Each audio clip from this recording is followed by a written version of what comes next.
Hello అందరికీ welcome back to శ్రీవాణీస్ kitchen.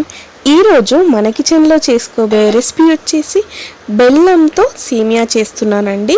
చాలా చాలా రుచిగా అండ్ షుగర్ పేషెంట్స్కి అండ్ షుగర్ నచ్చని వాళ్ళకి ఈ వీడియో చాలా చాలా యూస్ఫుల్ అవుతుందండి. సో మీరు వీడియోని స్కిప్ చేయకుండా చూస్తే మీకు పర్ఫెక్ట్ రెసిపీ ఎలా చేయాలో అర్థమైపోతుంది ఫ్రెండ్స్. సో మీరు వీడియోని స్కిప్ చేయకుండా చూడండి.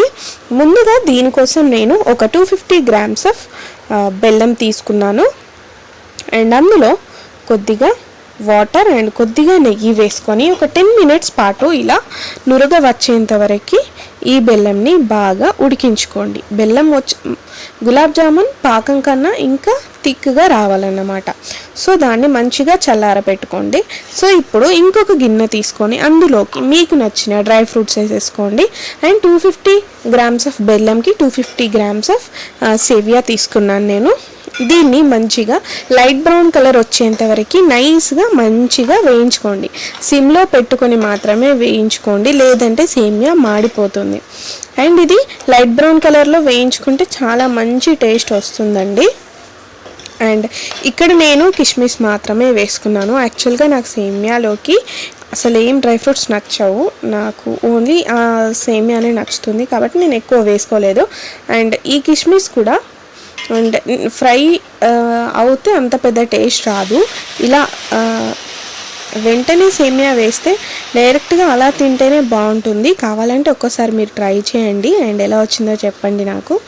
అండ్ ఇప్పుడు నేను ఒక 700 ml ఆఫ్ మిల్క్ తీసుకున్నాను. అందులోకి సరిపడా వాటర్ కూడా యాడ్ చేసేసుకొని ముందుగానే వాటిని పాలని హీట్ చేసుకున్నాను.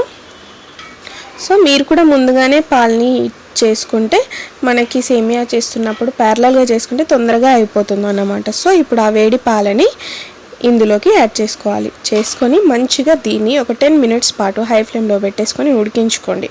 ఇలా సేమియా కాస్త ఒక 50% ఉడికాక ఇలా పైన తేలుతుంది. అప్పుడు మీరు ఇందులోకి ఓ స్పూన్ అంతా ఇలాచీ పౌడర్ని వేసేసుకోండి.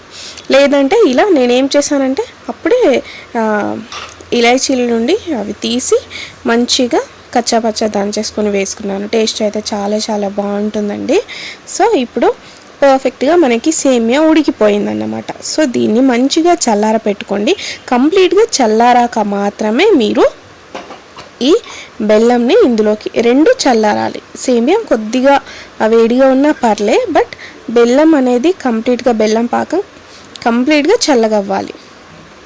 సో ఇలా అంతా ఒకటేసారి కాకుండా కొద్ది కొద్దిగా వేసుకుంటూ ఈ బెల్లంని ఇందులో కలిపేసుకోండి.